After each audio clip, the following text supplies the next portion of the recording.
Ever since Evelyn had come back, she had gotten adjusted to a very strange way of doing things. There were a number of particular steps she would go through before conducting the most mundane tasks. The one we all run with our very own autopilot, but hers seemed entirely out of sync. There were many different things she did with the rules that she had come up with herself. To give you only one example, if Evelyn wanted to go to the grocery store, and she went there every day, there were 4 steps before leaving the home. There were more steps for the way there, but let's start with these first. Step 1, she would say out loud, to me or maybe to herself, I wasn't sure. Step 1 is to get dressed properly. A sundress like the one I am wearing right now is perfectly fine. However, we need to be prepared for whatever the sky might surprise us with. For that reason, we wear a raincoat. A little sweat won't kill us. And we need an umbrella too, of course. She put on the yellow raincoat and made sure the umbrella was leaning on the door so she definitely wouldn't forget to grab it. Step 2. Preparation comes in many ways, and we always need to know precisely what we need. She held up the list of grocery items she had prepared before. It had to be written on a checked paper with a pencil. Step 3. The grocery bag must always contain one item already, one that is edible and that we bought before. She took the tote bag, but there was no sound. So she proceeded to open it lightly so we both saw the lemon that was inside. She nodded at me and I reciprocated by raising my eyebrows. Step 4. We only pay with coins, I interrupted her and handed over the small wool bag that she had sewn herself. It has become my routine to go to the bank almost every other day to exchange banknotes for coins. Evelyn smiled, a genuine one, not the one she had been giving me for the last 12 days. It was 12 days ago that she had appeared back on our doorstep, and it was 24 days ago that she had gone to the gym and disappeared without a trace. Not a letter, not a text or a call. Not to me or anyone else that she knew. She simply vanished. I called the police the very same night, but they couldn't do anything yet. She was an adult after all. When there still was no trace of my girlfriend the following days, they started the search. Of course, I had alarmed everyone I knew, posted on all sorts of social media that I had otherwise hardly ever used, hung up posters. Some said that she had just left me, but I didn't believe that. People don't go away without packing a single item. Even her passport was still in the closet.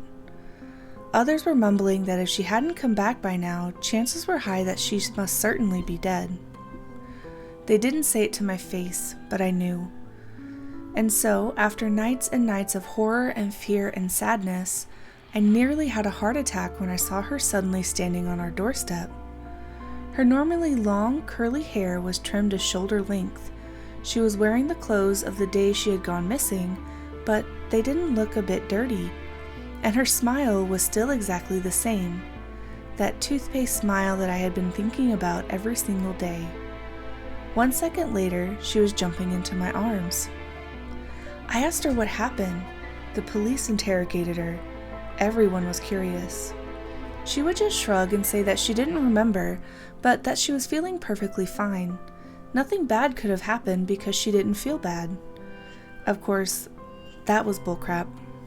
I'm not saying that she was lying. I would never say that even if I almost lost my cool a couple of times. The whole mess was destroying me as well, but I still didn't think she was lying. No, I believe something so entirely horrific happened to her that her mind chose to forget. You see, I love Evelyn, and I don't mind her newfound routines. When people gave her weird looks for wearing a raincoat on what felt like the hottest day of the year, I went and bought a matching one so that at least they would whisper about both of us. When the cashier rolled their eyes at the sight of all the coins, I take the bag with a smile and proceed to carefully choose each one before handing it over. I bought multiple umbrellas, just in case. I have no idea why, but it somehow seemed to help her. It helped her forget about whatever she went through. After 6 days, she even started sleeping in bed with me again. Before that, she couldn't stand the thought of not being alone at night. and flinched each time I tried to touch her. After our first hug, physical contact has become close to none. I was getting used to our new regular quite quickly, but the therapist disagreed when it came to my theory of Evelyn coping by going through steps for everything. That's when he suggested art therapy, a way for her brain to communicate differently. You see, the left hemisphere of our brain is generally in charge of logical thinking and language production. The right hemisphere is in charge of emotions and creativity. Now, the distinction often isn't that important, as they are both connected by the corpus callosum, the bridge between both sides, so to say. Without the connection, we wouldn't be able to draw a picture of a word someone gives us. Now, because they are connected, this usually is no problem. However, there is a theory that there seems to be a failure in connection and communication. Have you ever felt incredibly sad, but simply didn't know the reason why? Possibly the left hemisphere simply couldn't form the words for you to understand. Now, it was very far-fetched, but we were desperate to find any solution to the case of Evelyn, and that's when the idea of art therapy came up. Maybe Evelyn couldn't find the words for what happened, but could draw them instead. I went and bought art supplies that same day, and while I thought she might be reluctant at first, she gave me a bright smile when she saw the empty canvases, the brushes, and all the different acrylic colors. "Are there steps for drawing as well?" I asked. She tilted her head. "That depends. Do you want to join me?" "No, let this be your hobby. I might play some music in the meantime." She nodded as if I had given precisely the right answer. "Then we shall keep the steps to ourselves." I was prepared for the worst. The past weeks had been massively nerve-wracking for me as well, though I didn't want to imagine what kind of hell poor Evelyn had gone through that got her this messed up. There was one thought that kept coming back to me. There was one that seemed rather obvious due to the way she was acting, but I didn't feel proven in my theory until I saw her paintings. She kept them secret at first. "I'm not ready for you to see them yet."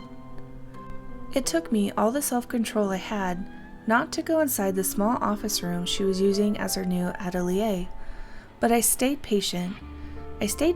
Nervously waiting for the horrors I might look at. Well, I tried. I really did. Everyone loses control sometimes, don't they? I'm not proud to admit that I didn't stay the patient boyfriend for long. When Evelyn went through the steps of planting a new flower in the garden, I told her I was going to take a nap. Instead, I walked into the office. It was strange.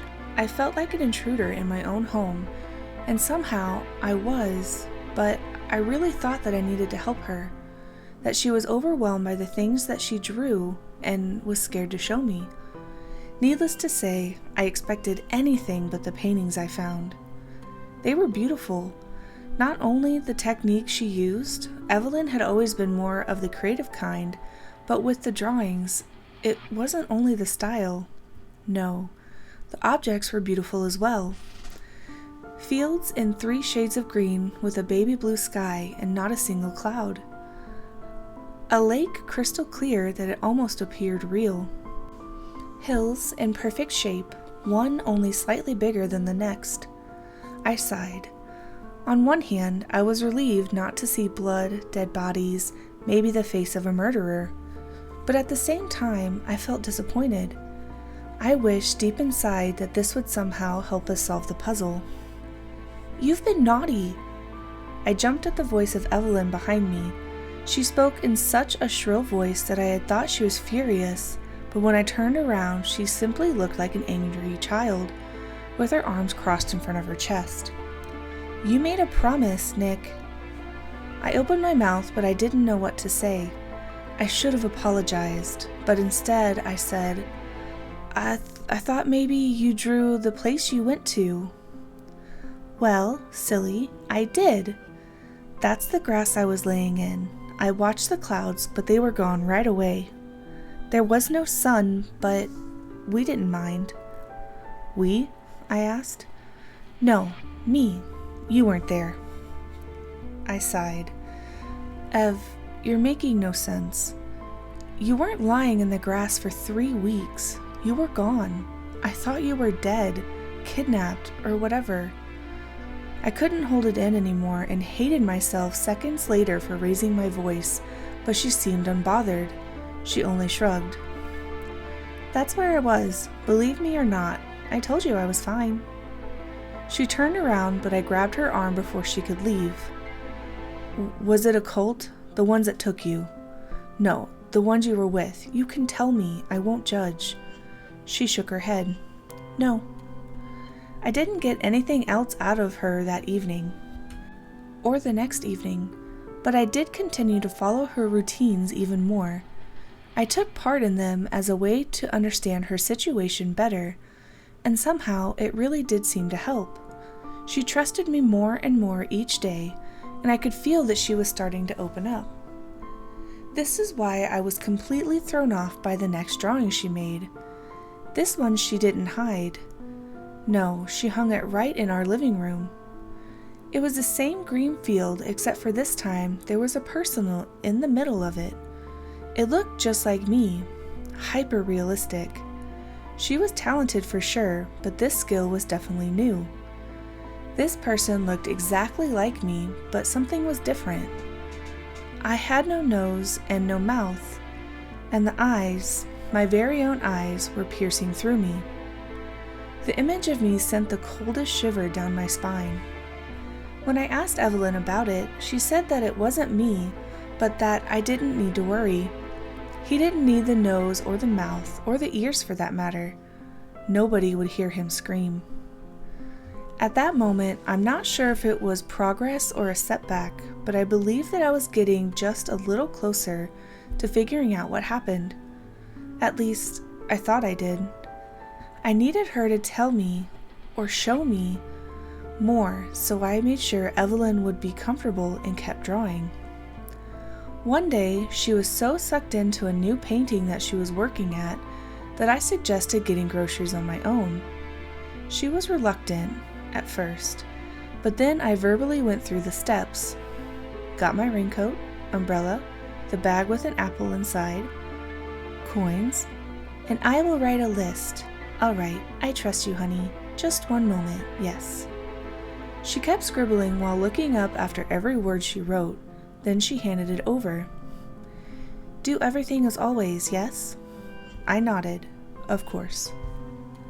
I made my way to the store with those loud coins and the raincoat that was far too hot, but I had promised it and I intended to keep it. Until I was finally at the store and got the list out that Evelyn had written. 200 milliliters. Don't listen. 3 pieces. To a word I say. 500 grams. Do not follow. 1 liter. The steps will trap you. 2 jars. Don't let Evelyn know. The first 2 words were all written in cursive, but the others weren't. There is an intruder in my home. She looks exactly like the woman who lived here, the one that I loved deeply and never wanted to lose. She looks exactly like her, but she's not. No, this one seems hollow on the inside, which sounds ironic, because I believe there are actually 2 different people in her body. The new Evelyn, the one that laid in the Play-Doh green grass, blissfully watching a sky with no clouds and no sun. The one that goes through a specific number of steps whenever she wants to do something. The one that scares the crap out of me with her paintings, and a version of me that can't speak or scream. And then there is the Evelyn that I love and that loves me, the one who wants to protect me and help me. Unfortunately, the odd one seems to be in charge. Evelyn was disassociating from herself, which isn't something entirely surprising after a traumatic experience. Her childhood wasn't exactly happy and colorful either, to be honest. Her parents plain out sucked. They hardly gave a crap when she went missing either. With my family living in a different country, we were pretty much each other's family. And I care. Yes, that explanation seemed perfectly logical. Maybe her therapist couldn't help her enough. Maybe she needed to spend some time in a mental institution. Yes, perfectly logical conclusions to the note she gave me. Except, I wasn't thinking logically. I knew deep inside that something had happened to her the days that she was gone. I was certain that she went to that place that looked so nice and clean, but couldn't have been. I knew that a person, with whatever mental challenges they are fighting, could not draw that person I saw on the painting. No, there was something else going on. Something unexplainable, but I'd get to the bottom of it. I would not have them take her away from me again by showing anyone that note. You might wonder if I am completely moronic, losing my mind and risking my life, but I hope that it will all make sense when I tell you how my time with the intruder continued. I went back home with random groceries I had bought. The note was a little more difficult. I didn't want to throw it away, but I didn't want her to find it again either, so I hid it in my car and proceeded to go inside, acting as if nothing was different, except that I had left the raincoat in there as well. The first thing I noticed when walking back inside was the painting. It certainly was a real eye-catcher, but that wasn't the reason for it. Something about it was different. I walked up close and realized what it was, though I still can't say for sure how I even noticed all the way back from the door. My eyesight isn't exactly perfect, but I knew that something was off, despite all the other things that were already weird about this painting. Now, the creepy Nick suddenly had a nose. Still no mouth. Again, this wasn't some cartoonish nose. No, it looked eerily realistic. Something she shouldn't have been able to draw in the 30 minutes that I was gone. And the paint wasn't wet either. I threw the painting in my car where the raincoat and note were, making sure the keys were hidden. To my surprise, however, Evelyn didn't mention that it was gone once. "Would you ever want to go back to that place?" I asked her during dinner. She hadn't said much since I came back, and I didn't either because I wasn't really sure what to say. "What place?" "You know, the one where you were before you came back." She shrugged. "It is awfully nice there, but it gets a bit boring, doesn't it? Only staring at the sky all day?" I nodded. "I agree. How come you stayed there for so long then? Wasn't there a way to get out?" She looked at me as if she was really thinking carefully about what to say next. "There was. Otherwise, I wouldn't be here, right?" She hissed back. "It just took some time." "Right, sorry," I said, feeling a little guilty for interrogating her. I wasn't a therapist or a detective, but I only had two options: find out for myself what happened, or send her away, and the latter just didn't seem right to me. I needed her to be here with me. In no way did I actually believe that Evelyn was dangerous, even if she did scare the crap out of me from time to time since she was back. She wouldn't actually hurt me though. "Did you draw some more?" I changed the subject. Now the annoyance vanished from her eyes and she nodded excitedly. "Oh, I really do love drawing, Nick. You know, it's like being back at home without all the negative aspects." "Home? This is your home, Ev." Yeah, I mean the other home," she said as if it was the most obvious thing to say. "You're not making things easy for me." "Nobody asked you to do anything, Nick. You don't need to be crappy about it. If you don't like the way I am, you can leave." "Wow," was all I could say. Probably for the first time she was back, Evelyn sounded a little normal. She took a spoonful of soup and then proceeded. "Having regulated processes for things I'm not used to helps me, okay? I'm not crazy." I nodded, feeling somewhat sympathetic but not completely. If it hadn't been for that note, I would have been nicer, but I knew that this girl wasn't my girlfriend, at least not all of her. "Yeah, you need to get used to things, because you're probably not human," was what I really wanted to say, but I didn't. "I'm gonna draw some more after dinner. Do you want to draw as well?" You seem a little anxious, dear. I stayed quiet for a moment. There were no steps when it came to drawing, but I still wasn't sure if it was a good idea. No thanks, you go ahead. When Evelyn wasn't sure at first if she wanted to sleep in one bed with me, now I was the one who wanted some distance, but at the same time, I didn't want her to know. Some might wonder why I was even staying in a house with someone I found so unpredictable, but at the core of my heart, I knew this one wouldn't hurt me because somewhere inside was my own Evelyn. And my gut was pretty clear on staying here with her. You gotta listen to your gut, right? Anyway, I told her I was feeling a little unwell and would sleep on the sofa so I wouldn't accidentally infect her. She was fine with that. She actually didn't question it. All she asked was if I needed something. Do you want to join me for my bedtime routine though? She asked, and I immediately declined. I'm feeling too weak for that. She understood, but the disappointment was drawn to her face. How about I just watch you instead? I think I have enough energy for that. Look, maybe I was reading too much into what I read on that note. Maybe she did write the things in an unclear state. Like when you are about to fall asleep and mumble nonsense. She was pretty exhausted from all the drawing. Maybe.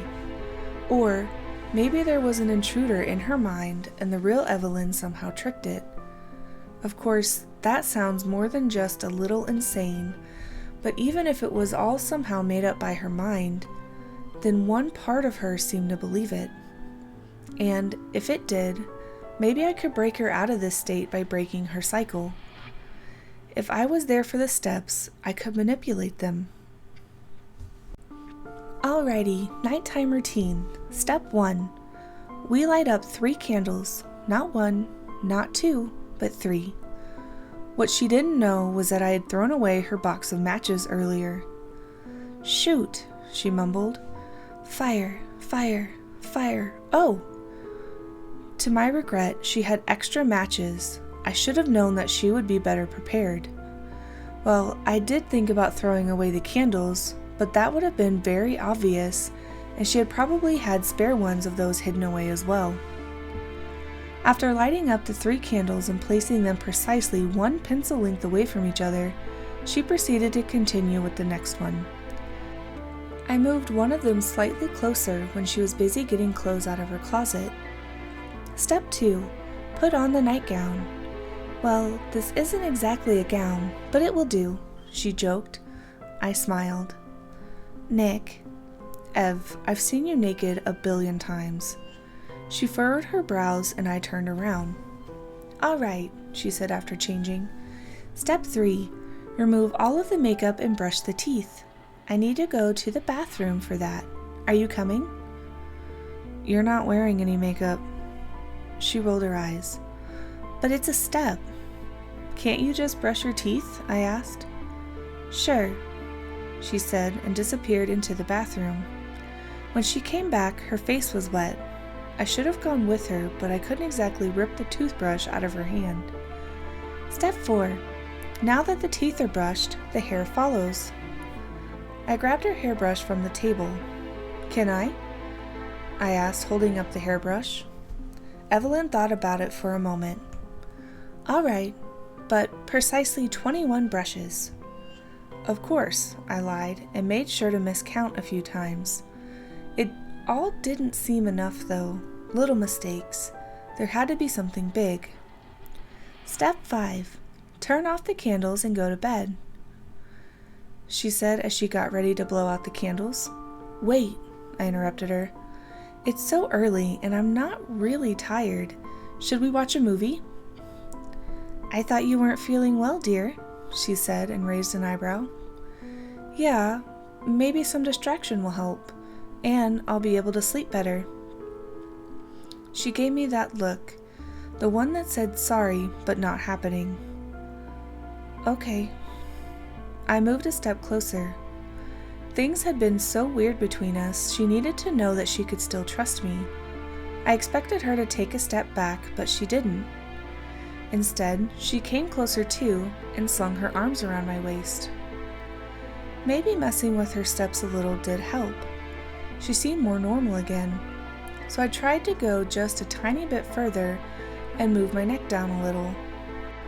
She was still not pulling away, so I gently touched the left side of her neck.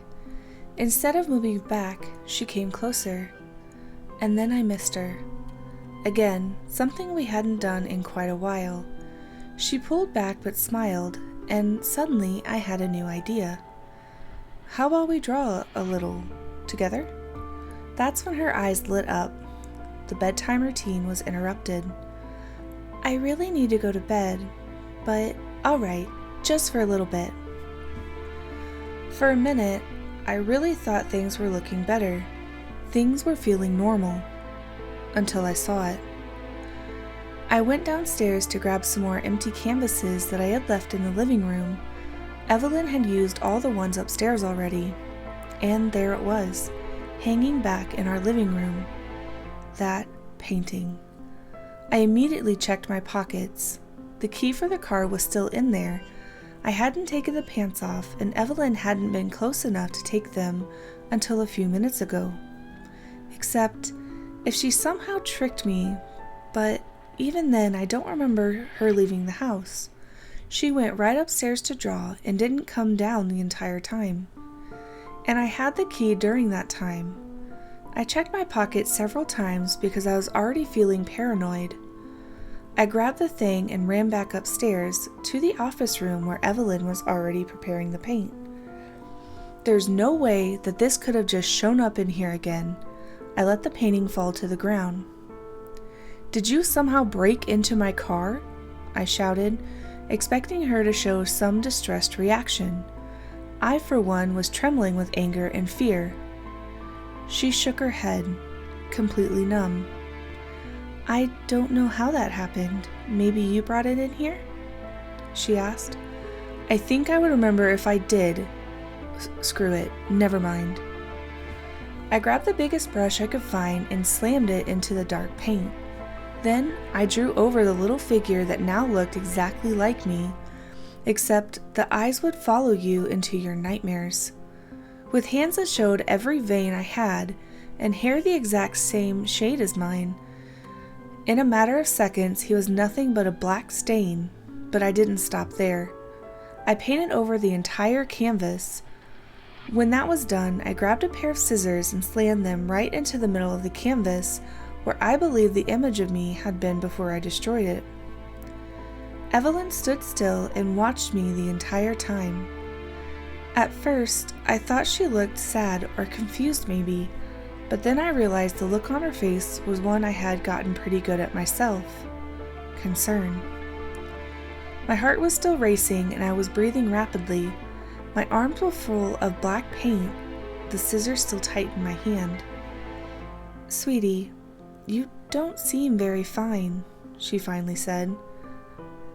She sounded nice. She sounded like herself. "No, I'm not fine. You left, Evelyn. You went to some horrible place, and you're trying to tell me it was nice. If it really was so great, then why didn't you call?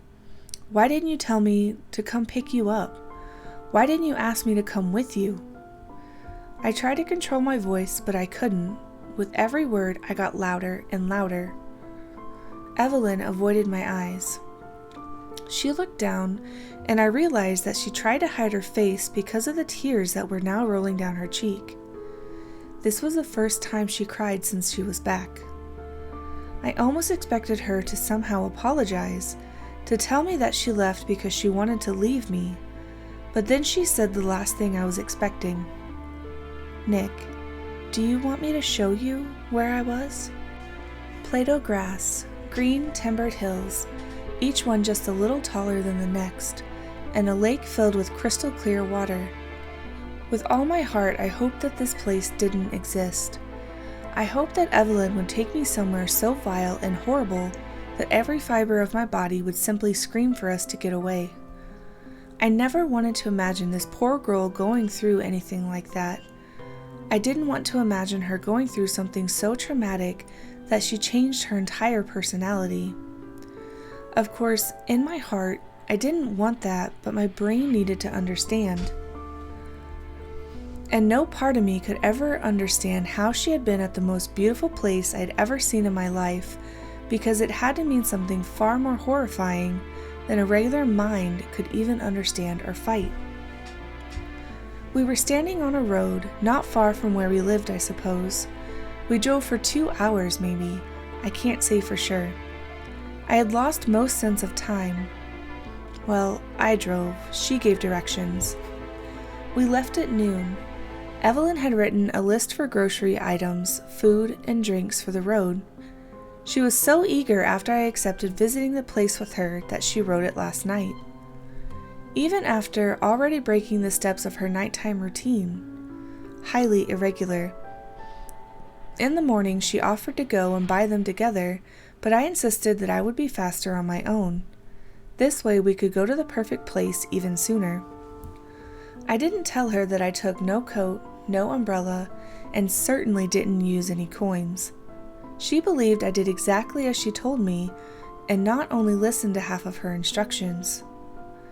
The groceries were in my backpack, together with my phone that sent my current location to a handful of friends that I could trust. Although I once believed that the girl I left with was the one I could trust the most. Now, she was the one who scared me more than any other person ever before. And still, I decided to go with her, to the place she was drawing, the place that changed her. We stood at that empty road looking down at the fields for what felt like an eternity, not saying one word. Evelyn was smiling, and I felt the knot tighten inside of me. "Isn't it simply marvelous?" Evelyn finally asked. I swallowed. "So, where did you stay? Where did you sleep? All I see is emptiness." "You can look, but I can't show you." "What do you mean?" I asked. Evelyn glanced at me, her face a mixture of anticipation and worry. I can't go back," she whispered. "What? Didn't we come here so you could show me what happened to you? Looking at grass isn't exactly helping our situation, Ev." "You've gotten meaner in these last days," she mumbled, and I agreed. I found it harder to control my emotions. "So, what now?" I asked. "You can go look. I think if you do, you will understand. It will all make sense again, I promise, Nick." This beautiful landscape felt suffocating from the outside, but I somehow understood what Evelyn meant. It was pulling me in with its beauty and peaceful nature. It almost seemed as if everything on the outside just felt dirty and wrong. That's what was scaring me. If I go there, will I be stuck for weeks, like you were? No, because I will be right here waiting for you. I will make sure we bring you home. Well, it wasn't an easy choice because, on the one hand, this place was not scary. It was the middle of the day, and I saw no other souls out there that would be able to hurt me. If this was just a regular place, then maybe I needed to get used to the idea that it was out of my hands to help Evelyn. Maybe I needed that kind of closure. Maybe we both did. Besides, I had left my phone with me and a backpack full of supplies. I would be fine looking at some fields and hills. Maybe I'd stay away from the lake, just to be safe. It's just that when something seems so easy and fine, then there has to be an issue with it. "You'll be here when I come back?" I asked. She nodded. "One more thing, Nick. This might not come as a surprise to you, but there are steps before going in." "You're kidding me," I laughed. "You have to follow them." I crossed my arms and waited for her to tell me which godforsaken steps she had come up with now. "All right, step 1. I have to stay here. You have to go alone." "Yeah, you already told me." "Yes. Step 2. You must go inside one step at a time and leave any extra items on the road," she said as she pointed at the backpack. "Right?" "Step 3. There is no sun inside, but you need to be back before sunset here. That one's not easy." "What if I mess up a rule?" She didn't answer. Instead, her eyes were piercing through mine, that familiar look, the one that the other version of me had given me on the painting that I destroyed. Not that destroying it helped one bit. It was back in the living room the following morning. Another reason why I had to see this place for myself. She looked at me with eyes that didn't belong to the woman I loved. "You're not Evelyn," I finally said. This was the first time I said those words out loud. I expected her to laugh or question me, but she didn't. She kept staring. I got a step closer to the imposter and one more until I was standing right above her, not breaking eye contact. "What did you do to her?" I hissed. My heart was racing, a sudden rush of adrenaline giving me both confidence and anxiety. Evelyn grinned. "If you want to see your girlfriend, follow the rules I just gave you and walk over." She emphasized the part with the rules. We were close, so close to the edge. Don't ask me why I did the following. Don't ask me what I was expecting, but it certainly wasn't what happened next. I suppose I stopped thinking for a second, or maybe I was finally thinking clearly for once, because at that moment it seemed so incredibly logical. I grabbed Evelyn, or rather, her shell inhabited by some sick monster. I grabbed her, and with all of my strength, I pushed both of us into the other side, into the grass. It's hard to describe the feeling of what happened next. A few seconds of the most horrific migraine you can imagine. For a moment, it felt as if glass shattered and splintered inside of my mind, and pieces were stuck everywhere. I heard static, loud at first, but slowly getting weaker. I had closed my eyes, and when I opened them, the sharpest light was what I saw, radiating from the sky. It was light as in the middle of the day, but there was no sun, just like she said. Evelyn. I hadn't realized that I wasn't touching her anymore. She had gotten up. I tried to jump to my feet, at first ignoring my strange surroundings, but I couldn't get up just yet. I thought she would run right over to the edge, back to the road. I could still see it in front of us, even if it felt as if there was a light filter hanging over the edge to the other side. She didn't, though. She kneeled down, staring at me as if I had just murdered her entire family. Then she grabbed my face and pierced her nails inside my flesh. She moved her hand and looked at the blood on it. She grinned from one ear to the other, but it wasn't a happy or triumphant one. It was a bloodthirsty grin. "You're gonna regret this." Then she got back up and ran. At those first moments on that field, I could hardly do anything. My head felt as if a swarm of bees was going to war inside. My cheek was bloody, but I felt no pain there. At least Evelyn had left the backpack. As I finally got a little clearer in my head, I grabbed my phone. No signal. However, I did have a few messages that were sent before, all saying how the connection broke down. My friends couldn't follow the GPS to where I was. We disappeared from the landscape. Well, crap, I thought. Now there were two pathways in front of me. Well, one of them quite literally. There was a pathway on the field I was standing on, leading God knows where. A pathway I hadn't seen from the outside. And then there was the possibility of leaving if that was possible. I didn't know if that would do any good, but I had a feeling that as soon as I might leave, Evelyn would be stuck here for good and I wouldn't be able to find her again. The real Evelyn, that is. So I got to my feet, which were shaky at first, but became more steady by the second, and I started hiking up the path. With everything odd and strange happening, I didn't feel frightened at that moment. No, as I mentioned, this place was far more peaceful than the outside. It felt welcoming, familiar because I had looked at it in her drawings for days. With every step I took, the landscape seemed to change. The vast fields that seemed endless at first were now leading up to something. Towards the start of the lake, as it appears there were more than one, I followed the pathway and was led to a big lake just in front of a hill.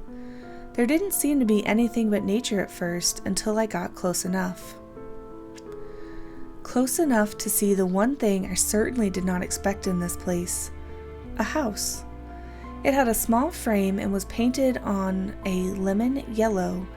It was fresh. I could smell the paint even from this distance. The door was a rusty red, the windows small, and a bike was leaning on the wall. This house was an exact replica of the one we lived in, except it was crooked and unfinished, like a cardboard version of our home. I swallowed, standing on this path, unsure whether I should take one more step or run for my life. I certainly should have run, but somehow my feet wouldn't listen, and so I approached the wrong crooked home. Only, as I was standing in front of the house, not able to hide behind anything, I wondered what in the heck I was doing. There was nothing around me. This was definitely the place the wrong Evelyn ran towards, and after what she'd done to my face, I didn't want to know what else she might be capable of. I wondered about the rules she told me about. Was the one about the sunset correct? If so, what time was it now? The clock on my phone had stopped working. I looked to my left and to my right. There seemed to be more buildings on this road, although much farther away. Other homes, all a little crooked, all a little wrong. There was a reason the pathway led me to my own, however, and I needed to find out why. I collected all my courage and slowly approached the house. On the left side of the door there was a hedge. I climbed down next to it, took a deep breath, and got ready to have a peek inside. If she saw me, this could be my end.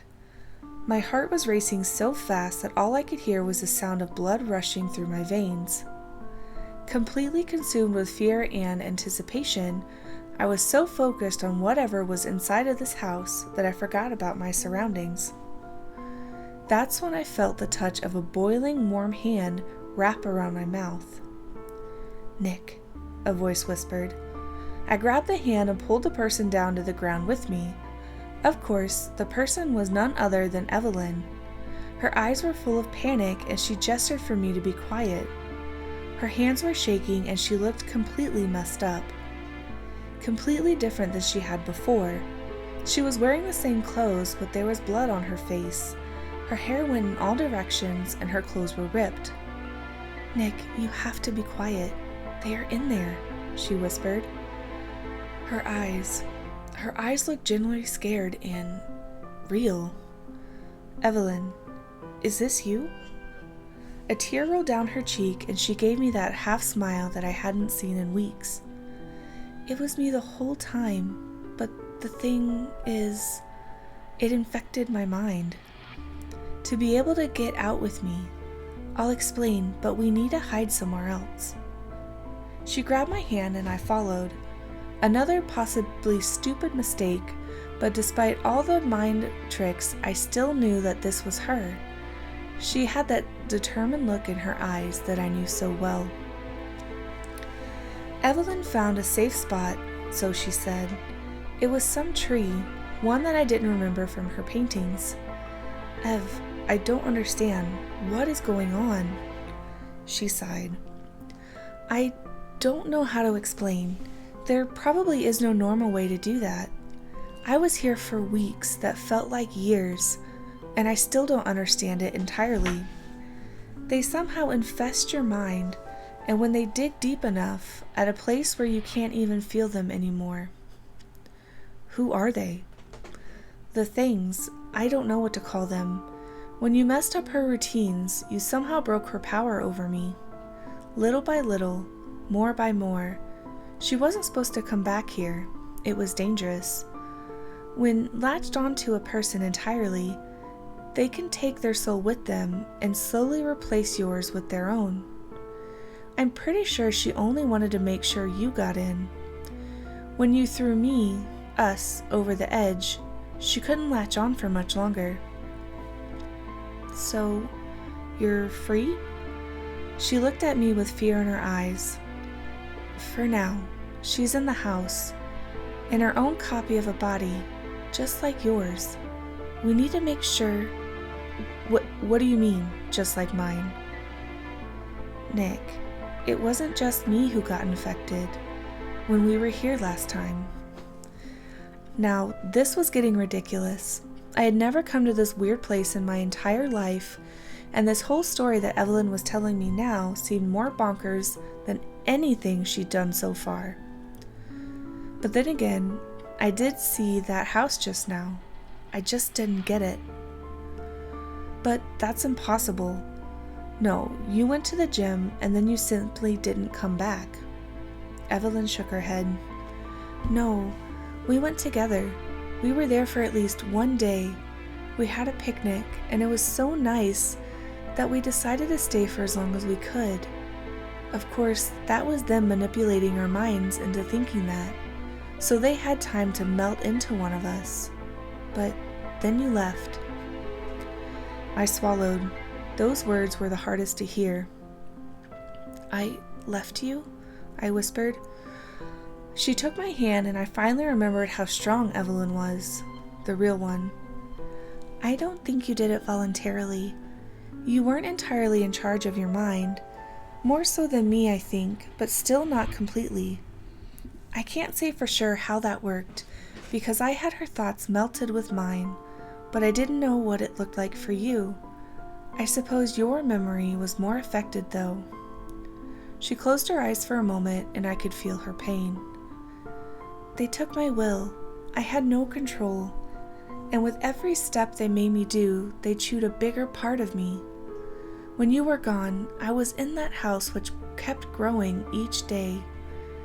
And with each day the other shell grew too.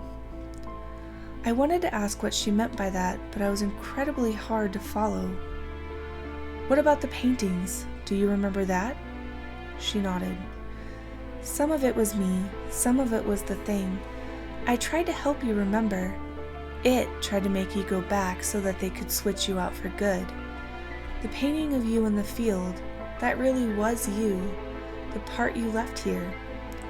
I think she tried to lure you in to exchange you with a copy they were creating, or make you become one.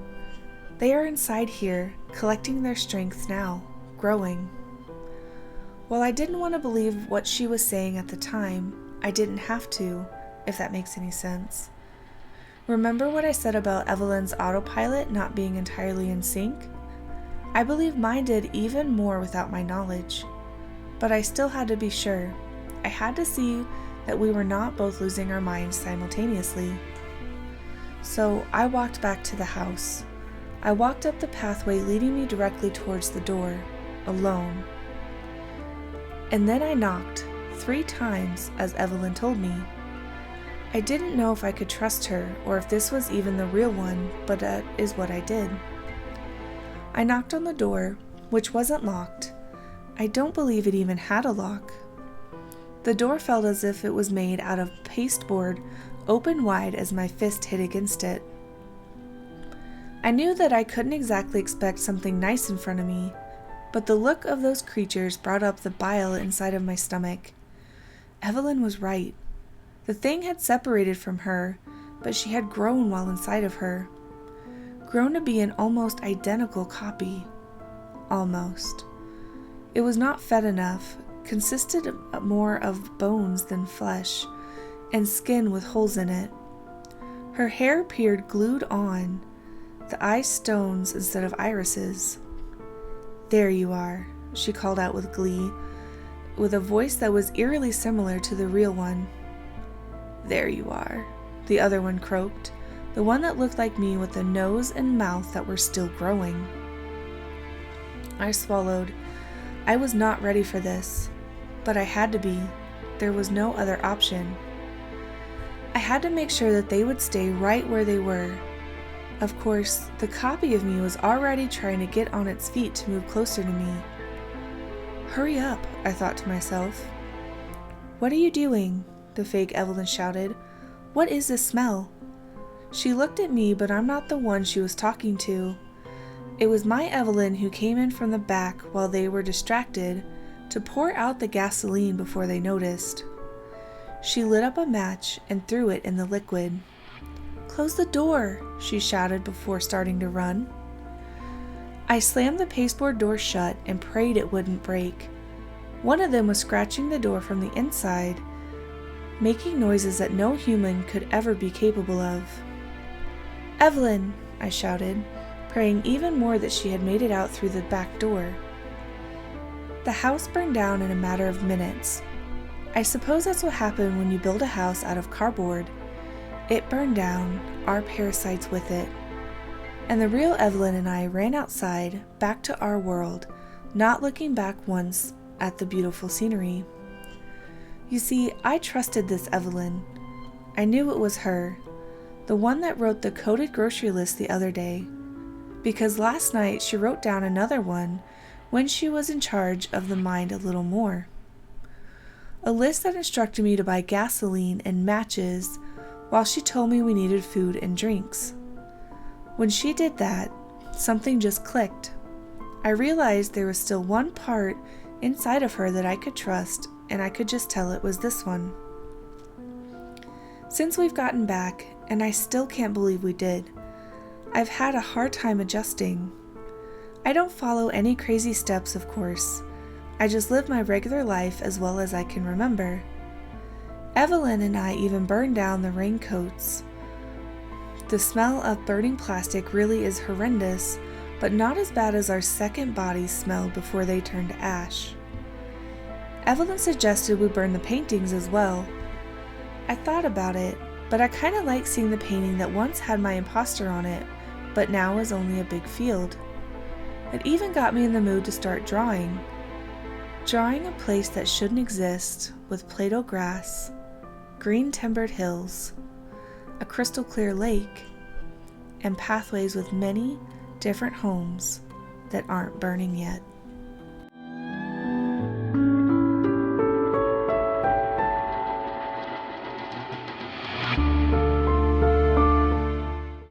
Hey friends, thanks for joining me today on this episode of Horror Time Storytime.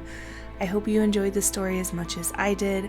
I was actually on the edge of my seat the entire time I was reading it, so go ahead and check out Like I Did on Reddit. They have some really cool stories. So thanks again for joining me. I hope you guys have a great rest of your day, great morning, whatever time it is where you are. And of course, I'll catch you guys on the next video. Also, don't forget that I do have a giveaway coming up once I reach 100 subscribers. I'll give more information about that when I hit that 100. Thanks again, guys, and I will talk to you later. Have a good one.